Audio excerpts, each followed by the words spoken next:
Well, hello friends. Today is the start of what I am calling Make Ahead Meals Month. I actually created a hashtag for this. So if you would like to join along, I would love to see what you have to do. If you tag at Egg Feathers Homestead, hashtag Make Ahead Meals Month, then everybody will be able to see what you do. If you'd like to do something every day, if you want to do things sometimes, it's your kitchen, your rules. I just felt like for our family, this would be a better way to go. And I am super excited about it. I would love to see what everybody out there can do. And yeah, this is a lot of fun. I'm really enjoying it. Every day this month, I will either be making freezer meals or canned meals for our shelves. Instead of just making like a meal, I am using what's in my pantry, but I'm like, I guess I would call it transforming rather than just using up and having to go out and buy. I have a bad habit of having a ton of raw ingredients, but then not putting them together to make things. So this was my personal challenge, and I do hope you come along and enjoy. Here I'm just boiling 2 pounds of shells that I got from our local Amish store. These that was the only place I could find them. So we're going to get those in, and that's what we're going to stuff. Once they're done, I will put cold water on them and oil them, and they will be ready to go. Here I am browning 6 pounds of ground beef to put into these shells. These have been in my freezer since last year, and boy, is it good beef. I'm really enjoying using it for different projects. But we're getting that all browned up. I'm going to add Italian seasoning and onions and such, and it is going to be delicious. All right, my beef is all done. And I've got a helpful tip for you out there. If you didn't already know this, which you probably do, but I'll tell you anyway. So I'm going to drain my beef into this big bowl. Because when you put it down the sink, as I'm sure you know, you can really mess up, especially your septic system, which we have. So I pour it in here to strain, and I have it in my huge bowl. And what I'm going to do with all the fat that drains off is either I'm going to mix it with the cat's food or probably more likely the chicken's food. So that gives them some nutrition. It gives them some extra fat. This time of year especially, they need it.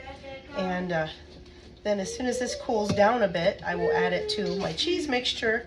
I'm going to set aside a little bit because I'm going to make a little pan for my friend. Her kids are dairy-free, and I want them to have some shells too. So I'll be able to show you what those dairy-free shells might look like if you were to be so inclined to do that. But yeah, make sure you save that fat. Don't drain it down your sink. Save it. Give it to your critters. So now for the cheese filling, I am going to use cottage cheese because it was cheaper than ricotta. Again, you could use ricotta and it tastes delicious, but I actually think that cottage cheese is more flavorful in this. Again, it's one of those personal preference things. Can I have a scrapey, Abby? So I'm going to use that. This is a 3-pound tub, and again, I'm not exactly sure how much of this I'm going to need. If I make too much, I can always just like put some back in the tub and either freeze it or put it in the fridge to use for lasagna filling. And then I have this Azure Market veggie and herb dip mix. It's actually dairy free, and it has like carrots and bell peppers and seasonings and stuff in it. And I'm just adding a little bit of a different flavor profile because we have so much Italian type seasoning going on here. So I'm gonna put this in, and you can do whatever you want. It's like it's an open palette. And then I am going to add probably about 8 eggs in total to this, and then I'm going to grind up like another tub of cottage cheese. So like, yeah, about 6 to 8 eggs for all of that.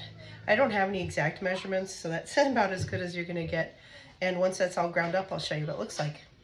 All right, so I have ground it up, and Life and Magnus are just so excited right now.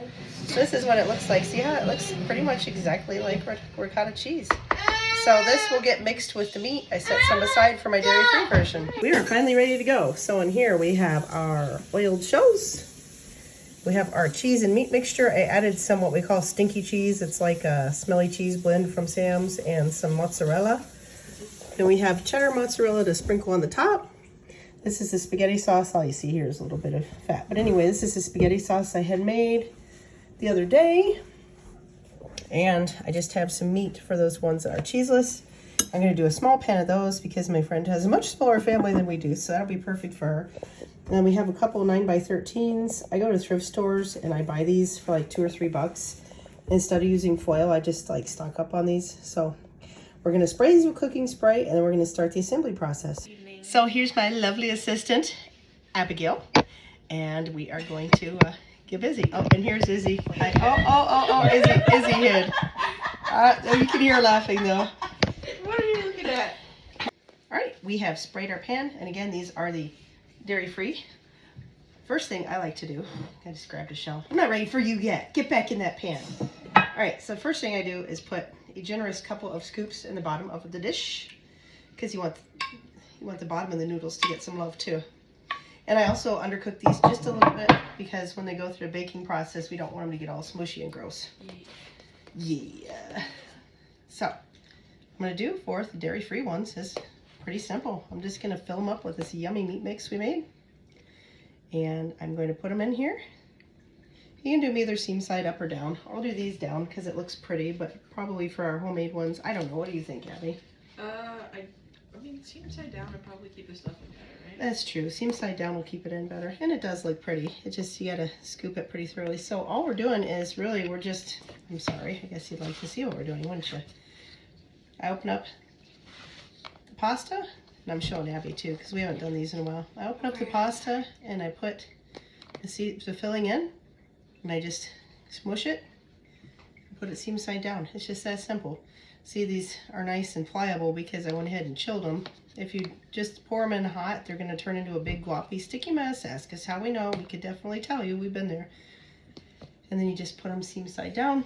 And this 8x8 square, is that 8x8 or 9x9? I don't know. Probably 9x9, but who knows? Who knows? Anyway. I could measure. Who knows? Like, we could measure. Yes. And then we're just going to do, it looks like 5, and then 5, and then 5. So we'll have 15 shells. And then for this one, we're going to put some more sauce over the top, and that'll be it. So I'll show you as soon as we get this pan. So now we're just chit-chatting and filling up the rest of those shells. I wish it went this fast. Gosh, that would be great if it were like this in real life. But what can you do? Still, the process takes like, I don't know, maybe 5 minutes tops. It's not that hard. You have to shush them around a little bit to get them all to fit in the pan, but that's not a big deal. I was really happy that this one ended up fitting 15 shells, and my friend is coming over tonight, so this is actually going to work out really well. It was kind of a surprise, which I love. And then we are going to put sauce over the top pretty much until you have as much as you'd like. For this pan, we are doing our cheese and meat mixture, and Ms. Abigail took over after a moment. I just had showed her to refresh her since it has been a while. But same process, just filling them up with that delicious cheese mixture that we had made. And going to fill up this pan. This is a 9x13 pan. This will be for everybody else who can have dairy. And then we're also going to get 1 or 2 of these in the freezer. So it's delicious. We'll show you when the cheese gets put on. So here it is in all of its glory. This is the 9x13 with cheese. And then to put these in the freezer or even in the fridge if I want to, I put a piece of parchment over the top, and then I'm going to wrap it in plastic wrap, and then I put foil over the top, and you see the top of Izzy's head. Hi, Izzy. So we're going to wrap in plastic wrap and then put foil over the top, and it stores really well that way. And just you have to remember to take the plastic wrap off. So just leave a note for yourself when you do that. Here we are at the end. I have these with parchment on them, and they are wrapped in plastic wrap and then foil. We ended up with 3 full pans of stuffed shells. These 2 are going in the oven because my friend is bringing over a couple more teenage boys, so I think he might need another one. And then these will go to the freezer, and we ended up having not enough shells for another pan, so we just made a lasagna. And my little bit of leftover stuff I put in these sour cream tubs, and these will go in the freezer until next time we need them. So there you go. We turned some raw ingredients in our freezer, in our pantry, into full meals. I hope that this gives you some inspiration. I look forward to seeing you again tomorrow.